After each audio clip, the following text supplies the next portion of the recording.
jërë ngeen jëf mbokku internet 313 digital nuyu na leen bu baax a baax di am mbégte rek di ànd ak yéen ci lépp lu ñeel wàllum actualité nu ñëw seet si l'honorable député Mayaba Mbaye nu fa seene waxtaan ak moom ci li nga xam ne nag moo di wàccaayu 15e législature bi ak seen i installation waaye tamit dinañu dikkaat si rencontre yi nga xam ni député yi def nañu ko ak kii di président Ousmane Sonko fële ci Saly boobu la séminaire den si dikkaat bu baax a baax mu indil na si li nga xam ne nag moo di ay leeral yan proposition de loi nañuy xaar ci ñi nga xam tey ji ñoo di waa gi Pastef fële ci assemblée nationale dinañ si dikkaat bu baax a baax si wàllub yoon dinañ si dikk aussi ak mandat dépôt kii di Moustapha Diakhaté liberté provisoire pour Adama Gaye nu war ko jugé nag vendredi bi nuy daal di dëgmal garde à vue bu Cheikh Thiam garde à vue prolongé bu Samuel Sarr aussi dinañ si dikkaat bu baax a baax ci mbir moomu ñuy faree ci société civile bi di jàpp ni carrément justice bi double vitesse lay daal di doxee ndax am na ñoo xam ne ñu ngi ci réseau yi di wax lu leen neex te kenn convoqué wu leen dinañ si dikkaat bu baax a baax Madiambal Diagne daal di désister ci plainte bi nga xam ni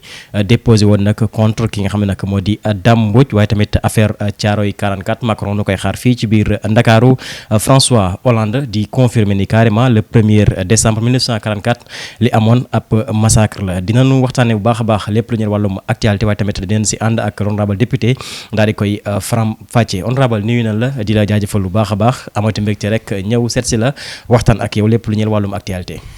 auzu billahi min shaytaan rajim bismillahi rahmaani rahim wasalaatu salaam ala rasulillah ñu ngi lay fay di nuyu mbokku internet di wax ni namoon na leen ñu fas yéene incha allah ci kàttanu suñu waroom ànd ak yow faram fàcce actualité bi yëpp incha allah jërëjëf honorable di la jaajëfal lu baax a baax am mbégte si daal bi alors comme ni ma ko junjee léegi rek dañ koy dooree ak séminaire bi nga xam ni amaloon ngeen nga ko fële ci Saly ànd seek kii di président Ousmane Sonko daanaka sax si téléphone bi la ñëw lan la ñu mën jàpp ci boobule séminaire ak lan moo ko waraloon. waaw xam nga parmi les 130 députés je crois qu'il n'y a qu'une vingtaine qui ont déjà fait l'Assemblée nationale ñi si des peut-être mos xamuñu sax structure Assemblée nationale xamuñu le rôle du député xamuñu dara ils ont été sélectionnés dans le tas yóbbu leen Ousmane Sonko de par sa générosité et de par son sérieux a fait comprendre à Ayib Daffé que même avant résultat yi di génn il fallait que une fois que le résultat provisoire génn ñu jël député yi yóbbu leen wutal leen 6 experts dans 6 domaines ñu expliquer leen fait yëpp bon on nous a parlé de la structuration de l'Assemblée nationale du fonctionnement de l'Assemblée nationale ce qui est bon ce qui est interdit wax nu lépp ba mu leer wax nu le rôle du député qu'est-ce qu'un député quel est le rôle du député et tout wax ñu loolu expliquer nous la loi des finances wax nañu sur les finances publiques wax na sur le contrôle éventuel du gouvernement naka lañ ko defee ah wax na sur la suivi et l'évaluation des politiques publiques expliquer nañu détaillement détail par détail au point où bi ñu génne au séminaire chaque député par exemple il est prêt à aller là où il doit aller et c'est une chance pour nous les nouveaux députés qui n'ont pas les autres n'ont pas eu cette chance ñun Ousmane Sonko nous a offert cette chance ñu ñëw xam ko tey jii boo toogee xam ensuite rapidement on est imprégné dans le règlement intérieur de l'Assemblée nationale on est imprégné dans le code de procédure ñu ngi documenté wu ñu ngi def yëpp de façon à ce que Ousmane Sonko daal s'est arrangé de façon à ce que suñu ñëwoon demain pour l'installation de l'Assemblée nationale nous sommes prêts. Alors naka noonu aussi yaa ngi koy tudd sànq ba résultat provisoire yi génnee li nga njëkk a def mooy lëlu pour jàngat bu baax a baax fële ci biir assemblée nationale résultat provisoire yu génn nan nga ko mën jàngatee parti bi di Pastef am na tolloog 130 députés daanaka 35 yi kujj gi daal di koy séddoo avant tout d'abord dañuy def taxawaay ci parti bi di Pastef résultat yi nan nga ko mën jàngatee est-ce que nekkoon ngeen lim bu nga xam ne moom ngeen doon xaar ci 15e législature bi. oui on pouvait même avoir mieux mais xam nga le problème qui se pose mooy. résultat yi dafa refléter la campagne quand Ousmane Sonko avant la campagne nous a dit que ni nañ jël base de campagne le référentiel donc moom mu jóg pour faire une campagne nationale en même temps tous les coordinateurs départementaux ñu ngi def seen campagne dans leur département tous les mouvements kenn ku ci nekk am nga sa programme de campagne Ousmane su demee mu diviser le Sénégal en pôles il allait à chaque pôle il parlait au peuple xam nga ñëw ci campagne fekk ay nit toog ñu nga dajale tout un pôle ngeen leen man xam naa luy seen problème nga wax leen seen problème là rek la population si dit en tout cas de li wóor ba wóor mooy kii xam nañ suñu problème ngeen leen problème yooyu nag am naa solution bi lii la ak lii la ak lii il dit non seulement xam na suñu problème mais indi nañu sax solution éventuelle da lay gëm mais nag su fekkee keneen il passe tout son temps en disant que kii def leen di nax kii li muy wax tegu ko fenn kii baal leen mu wax expression bi kii day fenn tout de tas de choses moom mu basé pour wax ak le peuple ñii basé pour wax ak moom moo tax mu continuer jàpp li mu jàpp et les résultats sont là alors ci séminaire boobu Ousmane Sonko daanaka si ñetteel fan bi ñëw na waxtaan ak ñi nga xam ne ñoo di député yaa ngi koy junj léegi discuter ngeen si lu bëri mais dafa am discours bu mu fa yëgitee d'après information yu ñu am que dafa waxtaan ak yéen di leen ñaax bu baax a baax seen taxawaay fële ci assemblée nationale muy sàkku ci yéen 15e législature bi nekk assemblée boo xam ne dafay jubóog lii di askan wi waaye tamit nekk assemblée boo xam ni dafay refléter histoire li nga xam ne nag moo di Sénégal discours Ousmane Sonko par rapport ak bu mu jàkkaarloog yéen lan nga si mën mën na ko résumer sur 2 points. D'abord, Ousmane daf nous soigne pour que l'on fasse de cette assemblée la meilleure de tous les temps. Ça, c'est un. Deuxièmement, nous soignons pour que dans un bref délai, que le peuple sénégalais qui avait divorcé avec son Assemblée nationale s'en approprie. Madame, si nous pouvons expliquer clairement. D'habitude, avec la 14e, sous plénière Massan Am, les gens se ruaient devant leur télé pour voir qu'est-ce qui allait se passer aujourd'hui. Lan moo fay am tey ban xeex fa nar a am ban xuloo fa nar a am ak tout des tas de choses on veut que dans un délai très normal bu plénière amee les gens se ruent devant leur télé pour voir qu'est-ce que ces gens-là vont encore dire pour moi qu'est-ce que ces gens-là vont faire pour moi deuxième na dem na ba wax ni gis nga ligne bi ñu nekk muy suñu référentiel bi muy suñu projet bi suñu demoon ba un Ousmane Sonko génn ci sax ramenez-le à sa place ramenez-le dans les rangs. Donc ne soyez pas des députés d'Ousmane Sonko, pas de Diomaye, encore moins de Pastef. Soyez des députés du peuple. Il faudrait que le peuple soit fier de vous. Deuxièmement, dans toutes les législatures, hein, les projets de loi, moins am, hein, les propositions de loi, donc ça guise. On veut renverser la tendance. Cette fois-ci, on va réfléchir. On va réfléchir, on va travailler, on va faire des propositions de loi pour jàppale leen pour ñu dem mais tout ça axé sur le référentiel bien sûr. Alors lan mooy doon taxawaayu député yi ci référentiel bi bu ma nee référentiel bi sama xel dafay dem aussi ci li nga xam nag moo di projet bi Ousmane Sonko porté lu tolloog juróomi at daan wàllu këpp. xam nga le projet moom la ñu soumettre le peuple.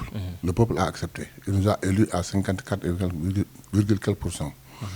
ñu génn ko comprendre que def ko dans un référentiel mu nekk base de travail. Nous sommes certes des députés du peuple, mais nous avons été élus sur un programme. Maintenant, nous allons suivre l'exécution de ce programme-là, de ce référentiel, la mise en œuvre, suivre et aller. Mais toute pensée qui va faire l'objet d'une proposition de loi, boo xam ne day dëgëral référentiel bi day xàll yoonam pour mu jaar fi mu war a jàll loolu mooy suñu objectif ñun loolu mooy suñu jëfin ñun donc liggéey la ñuy liggéey pour le bien exclusivement le bien du peuple mais dans le cadre de ce référentiel là. Alors juñu ñu ko sànq ay proposition de loi yoo xam ni di ngeen ko teg nga jógee ci Maggi Pastef je pense bien que yow la ak doyen Alakan gis nañu aussi situation yi nga xam ni troisième âge bi ñu ngi ko nekkee fii ci biir Sénégal honorable député Mayab Mbaye fële ci assemblée nationale ban taxawaay la mën amal wala ban proposition de loi la mën teg ak ñi nga xam tey ji ñoo di troisième âge bi. xam nga durant la campagne électorale on est allé rendre visite à des aînés comme je le dis à des aînés. dem nañ seet sax le conseil national des aînés et là on a fait un constat. Bon nit bu ni nga doon boo ko bañee gën cee ñaaw. Nous sommes des aînés nous sommes d'accord nous nous sommes rendus compte que effectivement ça s'est reflété dans les votes. Il n'y a que Pastef qui a investi au moins 9 aînés. 9 aînés. D'abord ensuite vous voyez tous les majeurs. Comment on le dit encore tous les retraités sont des aînés mais tous les aînés ne sont pas des retraités. Par conséquent, pour un problème de prise en charge, il faudrait qu'on revoie ça. Ensuite, bon, demain, dans les gens de la gendarmerie, dans la police, chez les militaires, il y a toujours un œuvre sociale. Mais il n'y a pas un œuvre sociale civil qui pourrait venir en aide aux civils, aux majors civils. Ensuite, nous avons constaté une très bonne chose, c'est-à-dire que dans nos réserves pétrolières, dans les recettes pétrolières, 1% est gardé pour la génération future. Ok, c'est très bien. Mais la génération qui a vécu, qui a fait du Sénégal ce qu'il est aujourd'hui, qu'en est-il? Pourquoi ne pas leur donner aussi 1%? Ça ferait une bonne chose. Les pensions, tout le monde sait que c'est que les pensions. Donc, la valorisation des pensions, si c'est possible. Je ne vois pas. Hein. Voilà, tu sais, les seniors, en général, c'est les patriarches des maisons, leur mobilité. C'est-à-dire qu'un patriarche, il est très rare que mu toog 24 heures yu mu génn këram. Mi ngi dans les quartiers, mi ngi dans les villes, mi ngi tukki, mi ngi dem fu ne. Ah ngénte bu ne moo fa war a taxaw takk bu ne mooy maye dëj bu ne moo balay def dara xaar ko. ak leneen conflit familial yi day déplacé wu à chaque fois te ñëpp amuñu oto.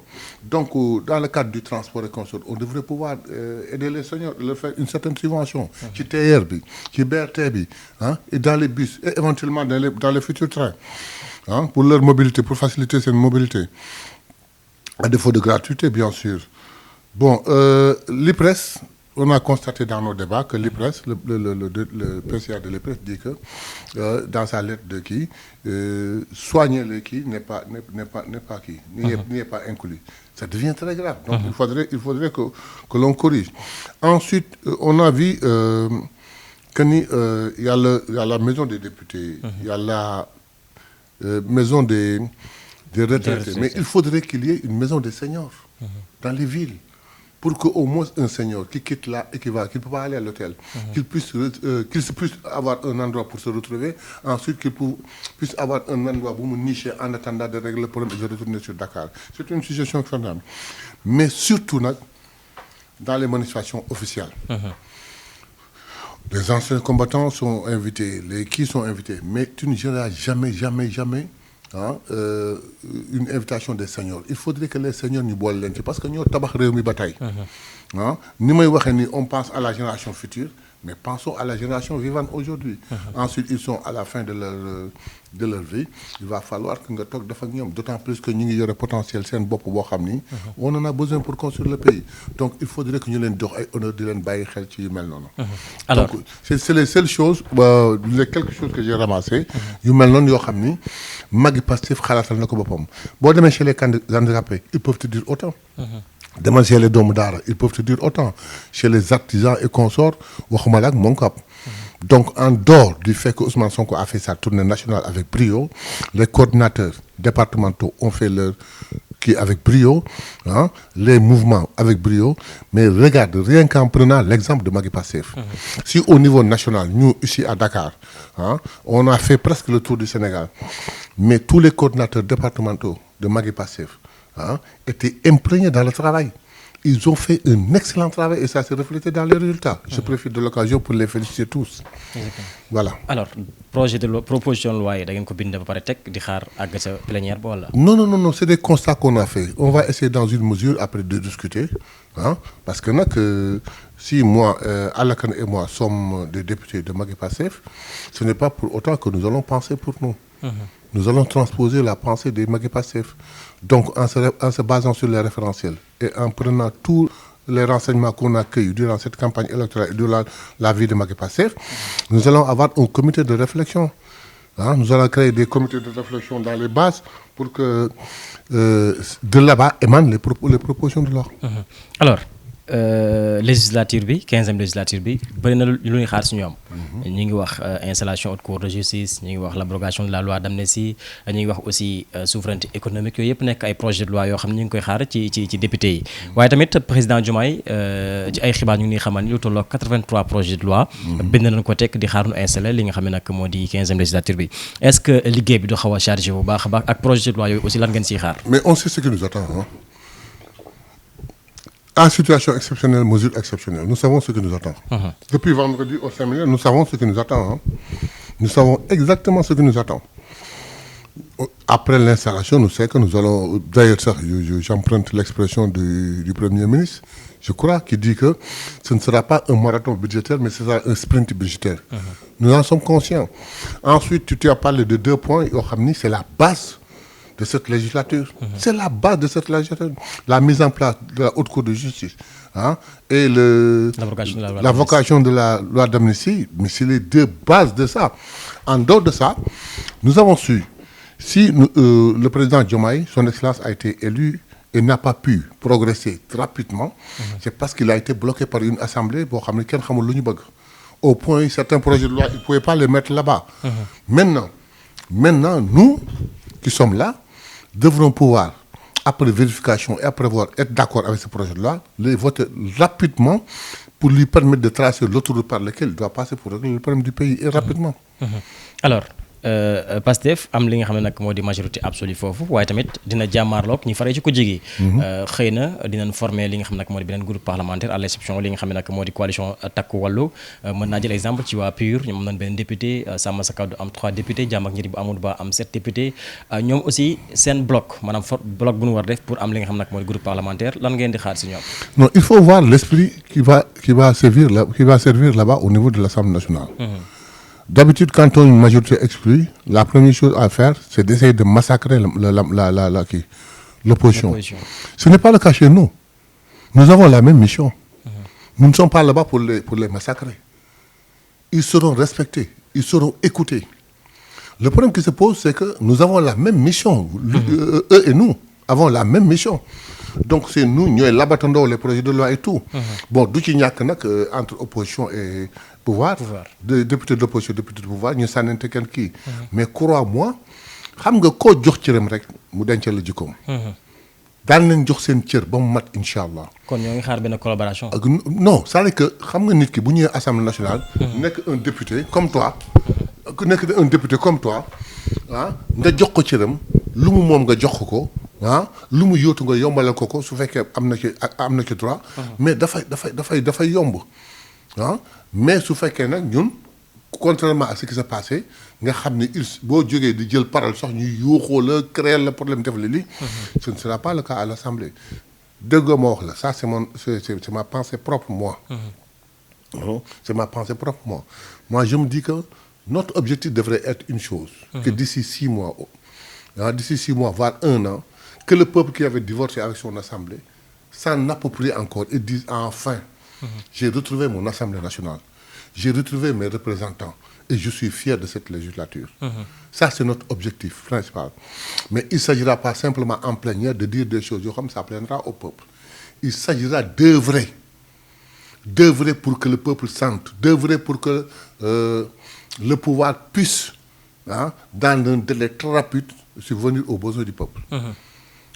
am na leneen aussi loo xam ni sénégalais yi ñu ngi ko ci xaar mooy tey jii nu am benn député boo xam ni askan bi ci suuf dina leen daal di bàyyi xel ndax booy xool ñu ci bëri bu ñu fa daan nekk dañuy jox dëgg lool li nga xam nag moo di seen i privilège bu ma ko waxee mooy salaire bi oto bi indemnité ak yeneen ak yeneen est-ce que bas peuple bi tey jii député yu bokk ci parti bi di Pastef dina leen bàyyi xel ak ay proposition de loi comme ni ko Guy Marius Sagna daan defee mën naa jël exemple ci kaaw li nga xam nag moo di fële ca Falémé aussi gis nañ seen situation Guy Marius def na ci ay jéego mais mujjul fenn mën naa jël exemple aussi si ñi nga xam tey jii ñoom ñooy liggéey ci FERA toog lu tollook juróom-benn weer amoonu salaire Guy Marius def na ci ay jéego mais daanaka mujjul fenn situation yoo doon gis est-ce que tey jii dinañ ci xaar benn taxaw bu am solo ci député bokk ci parti bi di Pastef. Mais à la collée Aline, les initiatives de Guy Marius Sagna que je salue au passage, mais qui ont été toujours bloquées.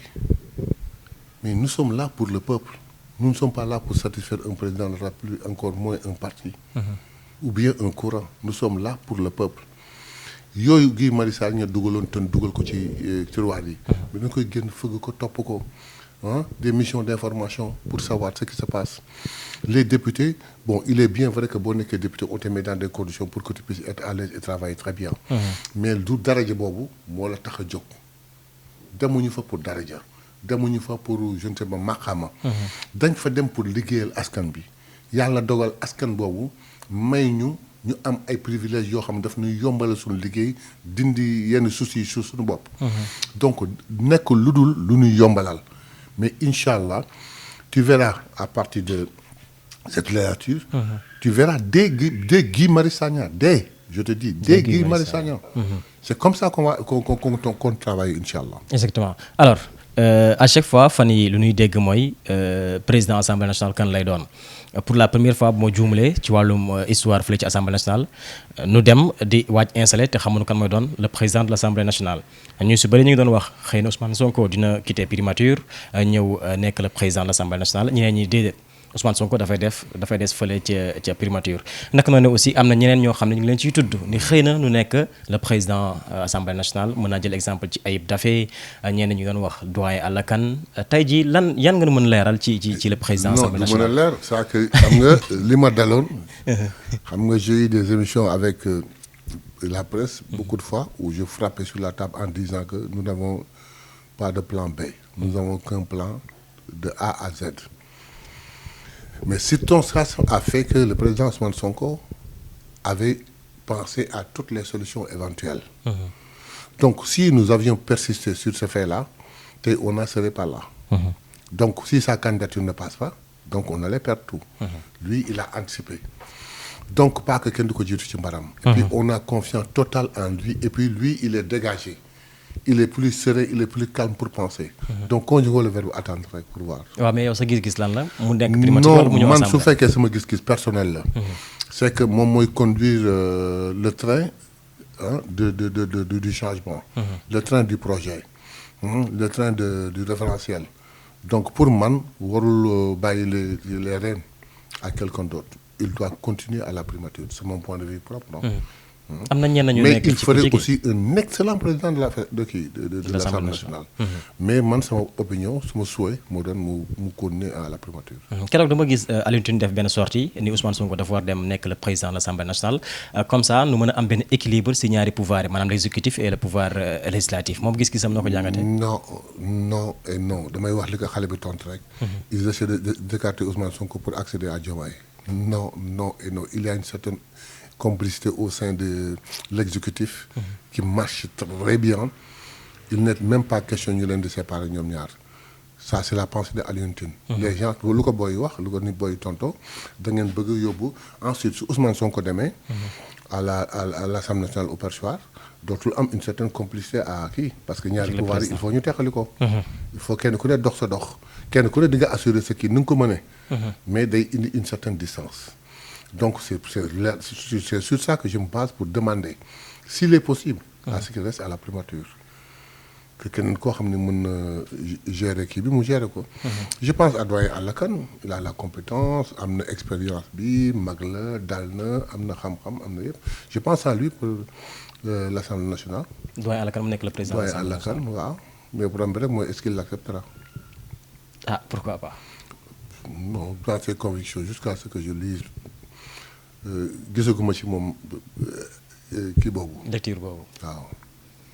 alors yàggatul daanaka ay fan danga ci des pour nu installer ñi nga xam ne nag ñoo di 15e législature bi mais damay dégg des fois ñu naan président bu opposition bi maanaam chef de l'opposition. damay dégg ñu naan assemblée nationale moo koy déterminer. loolu aussi nan nga ko mën jàngatalee. waaw normalement. Parce que le débat politique par essence doit se faire à l'Assemblée nationale.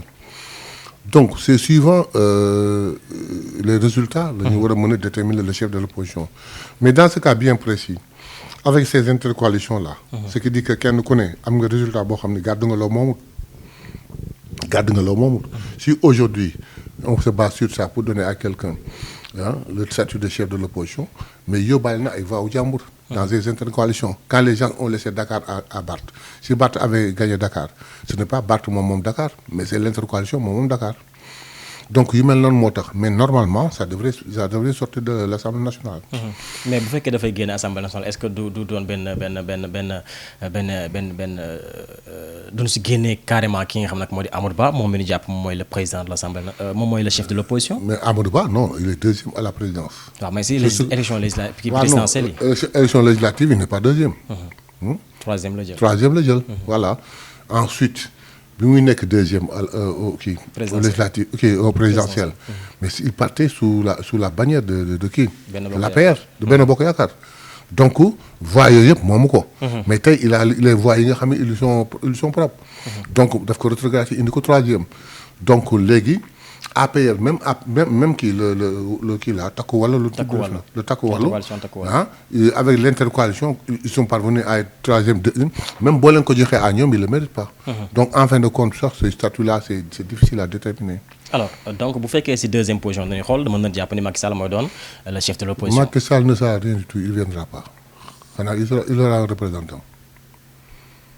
mais ça ne viendra pas ça c'est clair koo xam ne yow ñu ngi lay fal ñu war sax voté ci. Je ne pense pas que nga toog naan da nga nekk chef de l'opposition. Yow daal il est devenu TikTok daal qu'il s'enchaîne à ça ne vient pas. alors un ex-président TikToker. alors danay ñëw ci wàllub yoon fan yi gis nañu bu baax a baax convocation ak mandat dépôt yi commencé am nu njëkkee ko ci kaw Moustapha Diakhaté mi nekkoon président groupe parlementaire Benno Bokk Yaakaar fan yële dafa amoon ay kàddu yu muy yëkkati woon nu teg ko loxo garde à vue naka démba nañ ko daal di placé su mandat dépôt nu war ko juger en flagrant délit naka jeudi bi nuy daal dëgmal kaw Moustapha Diakhaté nan nga ko mën jàngatee. xam nga waxoon naa la fii ni la koo nawlawul du neex a wax ci moom. xam nga su may xool Moustapha Diakhaté muy wax damay bëgg ci sama bopp. damay wax ni kii de li muy wax man rus naa ko di wax samay doom di ko dégg lii muy wax rus naa wax samay doom di ko dégg samay jarbaat di ko dégg wala samay soxna sax wala samay naatango wala samay am di jàmm di ko dégg moom nag lu ko neex wax. dafa mel na kuy jëfandikoo lu bon day jékki-jékki rek tiit di wax na fi lu ne yonent bi sallallahu alayhi wa sallam wax na fi lu ne keneen ak keneen Moustapha Diakhaté il faut qu'il arrête il faut ñu faj ko soigner ko yar ko mag mu yare di ko la il faut ñu yar ko dégg naa nag waa société civile ou quelque chose comme ça di wax naan non way que mais ku bëgg xam li mu def ni mu toll da ngay wax li mu wax yow ñemoo wax li mu wax ba pare naan li mu wax du dara. ku ko bëgg defaan dëgg-dëgg da ngay génn jël rajo wala nga jël télévision nga taxaw def audio nga wax li mu wax ñu xam ni kon yow li nga wax gëm nga ko mais dara gëmuñu dara ci li ñuy wax Moustapha Diakhaté ku ñu war a yar la te mu ngi ci loxo yoon. j'espère que yoon dina ko yar ba mu génn ci lu mel nii. da ngaa tudd léegi société civile ñoom it seen réaction il faut ndes benn taxaw seetlu ndax maa ngi gis sorti kii di Boubacar Ba bu Forum Justiciable moom gis-gisam dafa jàpp ni carrément justice bi kumba am nday kumba amul nday la taxawee ndax bu dee ñu faree ci ko jigi danoo def seen sorti wax nu jàpp leen bu dee ñeneen ay xale nekk ci réseau yi di wax lu leen neex kenn du leen convoqué kenn du leen jàpp moom aussi gis-gisam ci justice bi nan la demee kumba am nday ak kumba amul nday est-ce que am nga lecture dañuy wax du n'importe quoi xam nga le gosse non identifiable qui est derrière un clavier. taxaw di wax yenn wax yi identifier ko yox yombul bokkul ak un responsable politique de la rampe de Moustapha Diakhaté. Qui est connu identifié qui a occupé de hautes responsabilités ici au Sénégal il a été président du groupe parlementaire de Benno Bokk Yaakaar donc ku ñu xam la ku ñu wax la ku ñuy xaar ci moom muy wax yu rafet ku ñuy xaar ci moom wax jàpp corriger ko moo gën a yomb corriger xale yi. parce que c'est un mauvais exemple il faut l'arrêter avant qu'il n'influence les autres looluy demee ñoom dañuy wax leen neex mais su dee du dara ils n'ont qu'à dire ce qu'il a dit. ba xam qu'est-ce qui va se passer nañu wax li mu wax. et puis warmaaloo nit ñi yow ñi ngay wax nii keroog bi ngay dem assemblée nationale mais peuple moo voté pour yow pour élire. pour un programme que tu l'as donné ñu bàyyi ñeneen élire la yow nga ni c'est bon exercer sa métier ba mu jeex ba ndàq la.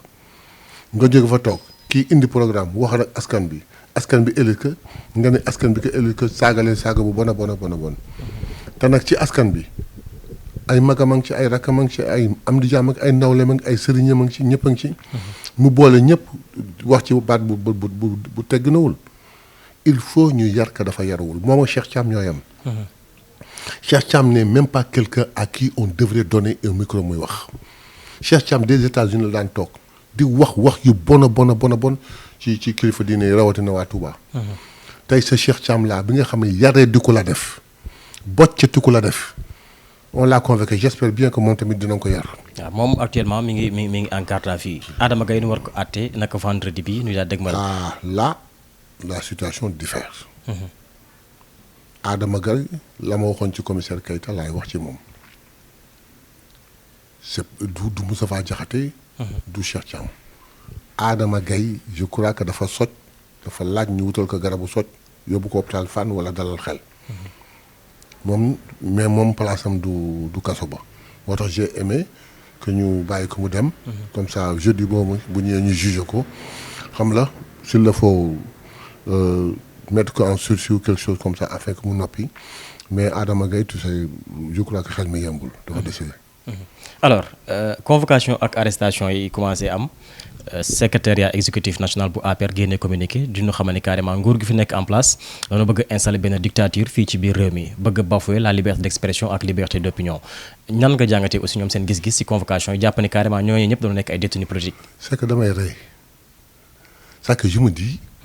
ñoom est-ce qu'ils s'entendent parler est-ce qu'ils se regardent devant un micro nga takk bracelet Pastef ñu jàpp la yóbbu ngay xëy suba di jënd ndekki tudd la noo de Ousmane Sonko ñu jàpp la yóbbu nga def benn emoji di rey ci Facebook ñu jàpp la yóbbu ñooñu ñooy ñëw di wax ni ñun ce que l'on veut mooy assainir la place publique arrêter balay nit ñi di déraper bant da nga koy jubanti ci ba mu tooyee doo bàyyi ba mu ëpp loxo nga su koy dindi da nga koy arrêter à temps. Les gens se permettent, et c'est les gens de l'opposition, ayant tout perdu, ne sachant par où passer, commencent maintenant à dire du n'importe quoi, ou à faire du n'importe quoi. Comme je disais quand l'autre là, Bougane a fait ce que Bakar a fait à Tamba, j'ai dit à ceux qui le soutiennent, il fallait le faire. Et il était avec deux partisans, Anta Babacar Ngom et Thierno Bocoum. Bi muy dem di waxante ak le gendarme ñooñu ils étaient derrière. Ils n'ont pas réagi ce n'est que après bu forcé lañ topp ci yoon rek dem ba muy dem à pied di forcer le barrage ñooñu ils étaient derrière on a arrêté Bougane on les a pas arrêtés. après ñu ñëw fii di wax su fekkoon vraiment gëm nañu li Bougane di wax la Bougane def dañ ko doon def ñoom Sénégal loolu dafa yomb. donc ñooñu nañu noppi le peuple les a vomi ils sont allés à la pré-retraite politique nañu jéem a classer seen survie et s'adapter à la nouvelle opposition. Le Sénégal, je vous ai dit que naîtra bientôt une opposition de très qualité, d'une dimension intellectuelle. Boo xam ni seen opposition ñu ngi koy def dans des débats politiques et dans des débats très sérieux au sein de la radio et de la télévision. Ñuy échanger sur les problèmes du pays, di wax sur le plan économique, sur le plan social, sur le plan financier, di wax ci suñu mine yi di def ay expertises contradictoires. boobooy juddu xam nga tax ma wax ko. parce que dafa am ñoo xam ni Sénégal dafa bari ay borom xam-xam yoo xam politique bi ni mu doon doxee. tax na ñu gedd ko jël seen xam-xam toog ci. mais tey situation bi ni mu demee je vois quelqu'un chez lui qui dit Ousmane Sonko am na xam-xam day jaay. mais kii ku ma war a mën a confronter wul dans un débat très très très très démocratique. très sérieux de très haut niveau ñu waxtaan kenn ku ne échanger ku ne jël ci dara dem Sénégalais yi jël ci dara. opposition boobu mooy naître ku ci adapté wul tey bokkatoo. ku ci jàpp sa opposition def ko comme bu Bougane. nan da ngay tibb tànk ak da ngay sonal sa bopp rek les résultats sont là. les résultats et même dans son ci unité am sax télévision. ses propres journalistes commencent à le critiquer. kii naan ko jëlal sa ligne te nga bàyyi ligne jàmbur kii naan ko tu as fait une mauvaise campagne. kii naan ko lii donc naîtra incha allah une opposition très très responsable très intellectuelle qui boo xam dans tout ay débats mooy am même yéen préparez-vous à ça. il y aura des débats de très haut niveau. Absolument. Ne sera une opposition boo xam c'est loolu la Sénégal soxla. loolu la Sénégal soxla. kon xanaa taxawaay boobu mën nañu si xaar comme Tahirou Sarr kon. Tahirou su ko bëggee mais Tahirou kan lay débattre Tahirou ne va pas débattre avec Ousmane Sonko. ah bien sûr. non mënu ko c'est pas possible non mais Tahirou dafa àgg ak niveau Ousmane Sonko. parce que nationalisme lay woote Ousmane Sonko di woote. Yaawu Dial du kii du dëkk Bombardier. ah mais Yaawu Dial mbër la. Yaawu Dial mbër la def na ay combat am na ay défaite am na ay victoire. mais Yaawu Dial du ndëkk Bombardier. entre nous donc Tahirou na xaar leneen. amul temps pour Ousmane Sonko. mais bu dee si wàllum xam-xam moom daanaka commencé nañu gis mu am démarche boobu parce que proposition de loi yi nga xam ni indi woon na ko fi Ousmane Sonko daf ko tontu ci loolu xëy na loolu moo ko xaw freiné ci. non Ousmane Sonko tontuwul dafa alerté. njabootam. lui il parle de nationalisme en oubliant que ñun dañu appartenir à un groupe. sous-régional, la CEDEAO, l'UEMOA et consorts. Lui, il parle de nationalisme, ba pare mu stigmatiser benn xeet. benn xeet la gën a stigmatiser. am na nag ay points de convergence ñun ak moom à savoir la réciprocité des visas ak la carte de séjour. Mais ça que dafa cantonné wu sur le nationalisme ñun bëgguñu ko et ça a commencé à faire un petit tollé là. Ousmane Sonko s'est contenté tout simplement de parler à ses partisans en leur disant que faites attention à ces deux mots. Nous ne sommes pas des nationalistes. parce que dafa mel ni discours Ousmane Tahirou daf commencé woon falaate ndaw yi bokk. Non, les gens commençaient à aimer. Pourquoi? Parce que li mu leen gëmloo moo amul. su leen gëmloo ni ñoo tax la chômage bi gën a bari toute ta chose amul. C'est pas vrai, c'est pas possible. D'abord ñooñu bu ñu génnoon Sénégal économie bi yàqu. Parce que ñoom li ñuy def Sénégalais yi bëgguñu ko.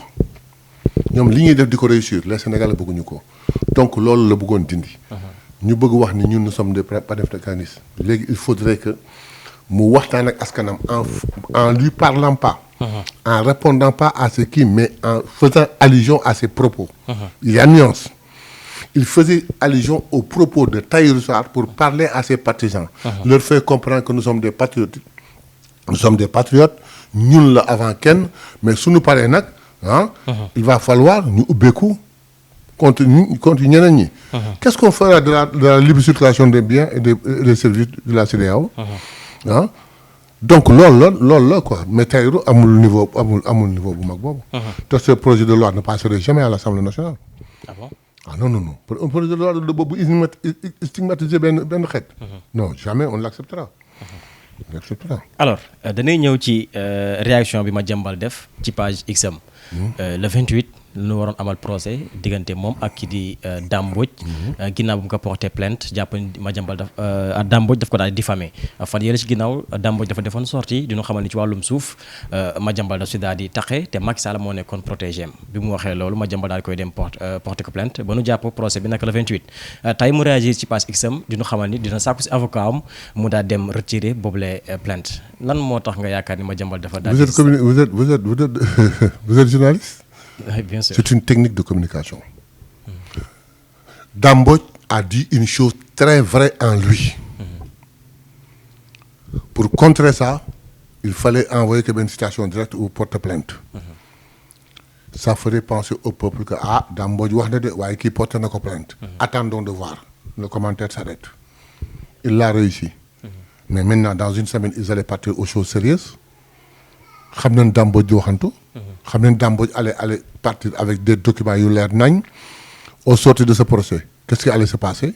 La chose allait revenir cette fois-ci avec des preuves et un jugement qui dira Dame Mbodj seet nga wecc li nga wax dëgg la et ça ramène le débat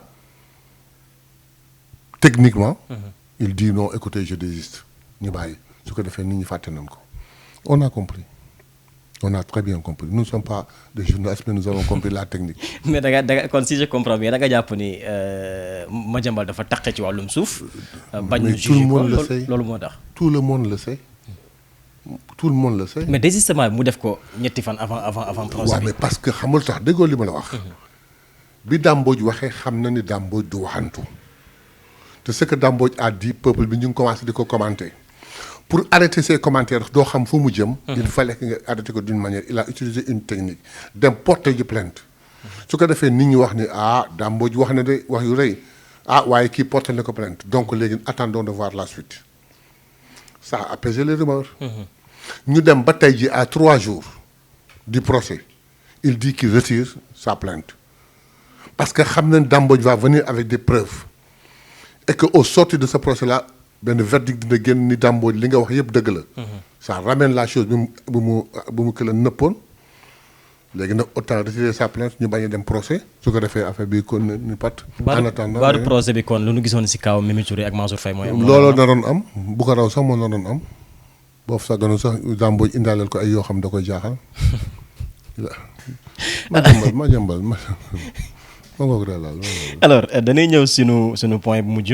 muy li nga xam ne nag mooy commémoration wu Thiaroye 44 président Emmanuel Macron nu koy xaar fii ci biir Ndakaaru pour mu teewee lu ñu mel naka noonu aussi ñu ngi ñuy xamal ni nguur gi fii nekk sàkku na rek pour nu bindaat histoire li nga xam nag moo di Thiaroye 44. ma gis ki nga xam ne nag moo di François Hollande daal di def sortie moom it dina xamal ni li xew nag le 1er décembre 1944 dafa nekk massacre bu ay tubaab def ci ay Sénégal wala aussi ci ay africains nan nga jàngatee gis-gisu ki nga xam ne nag. moom moo di François Hollande saluer le courage de Hollande. Mais il ne nous apprend rien. Nous savions déjà que c'était un massacre. Ça, on l'a toujours su. Mais comprendre, entre guillemets, le comportement de la France. C'était une trahison. C'était un fait tellement atroce que la France ne peut pas. Parce que imaginez, yow ñu jàppale dans une guerre, nga dem ma nekk à genoux. Tu viens, jël fii ay nit ñu dem, nga mettre leen au front et au premier plan.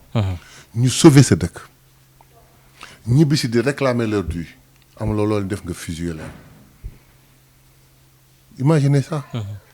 Il aurait été difficile de reconnaître ça mais maintenant que Hollande l'a dit c'est clair léegi nag Macron va venir écoutez le discours de Macron. Macron il est déjà venu ici ñaar yëpp dafa déraper dans ses discours. Mais cette fois-ci attends le discours de Macron si ce ne sont des aveux. Il va faire un discours très, très, très équilibré. Parce qu'au moindre dérapage, je crois que les gens vont le remettre à sa place. Il va falloir qu'il reconnaisse que c'est un massacre. Il va falloir qu'il s'engage à les indemniser à la hauteur de leur mérite. Donc, c'est ce que nous Macron. Et féliciter nos dirigeants de par une fermeté. Ça doit être une fermeté, jamais. Et là, on dit les tirailleurs sénégalais. Il y avait des Sénégalais, mais il y avait deux autres de la sous-région. Oui, exactement. Et croyez-moi que dans toute la sous-région, le Sénégal doit gagner rehaussé. Ils diront que les Sénégalais vraiment ont failli, on en parle. Peut-être que de ces tirailleurs ne restera pas plus de 10 dans toute l'Afrique. Il n'en restera pas plus de 10 au moins. Que ces gens-là, nous les honorons. À la mémoire des autres disparus. Nous devons indemniser une famille. C'est très normal. Nous devons les dû. D'après, nous devons à titre posthume, nous devons un grade de reconnaissance à titre posthume. Mais aussi, si vous avez une convention, nous avons le droit de France avec le Sénégal. Oui, le problème qui se pose, moi, les Français ont tardé à comprendre que nous ne sommes pas, et nous l'avons toujours dit, nous ne sommes pas anti-français. Nous sommes des patriotes sous nos bopes d'abord. Ensuite, on s'ouvre. Mais le président français, mais il s'occupe des intérêts de la France. Nous, nos présidents, devraient s'occuper de nos intérêts. Ils avaient la mime sur nos dirigeants au point de les orienter et de les dicter ce qu'ils voulaient. C'est fini. C'est fini. Game is over. C'est fini. Les gens, il y a le maïnonou, les dirigeants, un couple, un duo, si je m'exprime ainsi, rien ne les impressionne. Ils n'ont aucun complexe. Ils savent que le Sénégal est Sénégal. Donc, nous respectons en conséquence. Par exemple, comment ça nous fait au Sénégal? Le dernier président, avant Diomaye, président Diomaye, et puis avant même de prêter serment, il est parti en France, prêter allégeance. Mais Diomaye, c'est la France qui lui envoie une carte d'invitation. Mais il a dit que, écoutez, il a pris tout son temps. Une obligation qu'il ne pouvait pas refuser, en France. Mais nous respectons que c'est un tubaab de nature moo mel noonu tubaab mooy vrai uude lim la gis rek la lay ëwale boo amee sa fulla mu fonk la boo ñàkkale sa bopp fayda mu def la mbaam c'est le tubaab qui est comme ça de nature ñun am nañ suñu défaut mais ñoom loolu mooy seen défaut ñoom daal ni nga mel rek lan lay jàppee boo jàppee sa bopp mbaam ñu takk la charrette di la war boo amee personnalité ñu respecté la c'est tout. exactement jërëjëf honorable mbégte la woon nu ñëw seet si la waxtaan ak yow lépp lu ñeel wàllum actualité.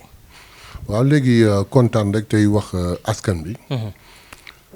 par moi au nom de tous les députés de PASTEF que sunu objectif mooy fexe ba seen assemblée ngeen jotaat ci.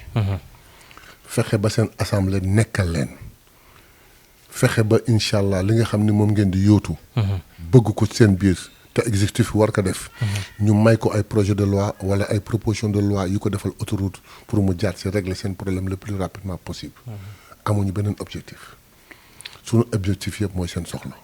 yàlla na si yàlla yóbbu ak jàmm. ñu àgg fa ak jàmm ñu ngi sant ñëpp di gërëm ñëpp. ci la ngeen jëf. jërëjëf honorable jaajëfal la bu baax a baax amoon mbégte seet si la waxtaan ak yow ci lépp lu ñeel wàllum actualité waaye tamit jaajëfal lu baax mbokku internet ñu doon bàyyi xel di bon door ak léegi Aidara mi nekkoon ci caméra bi di ko sant di ko gërëm di leen jox dig daje ci kanam tuuti ak yeneen xibaar fii si 313 digital jërë ngeen jëf.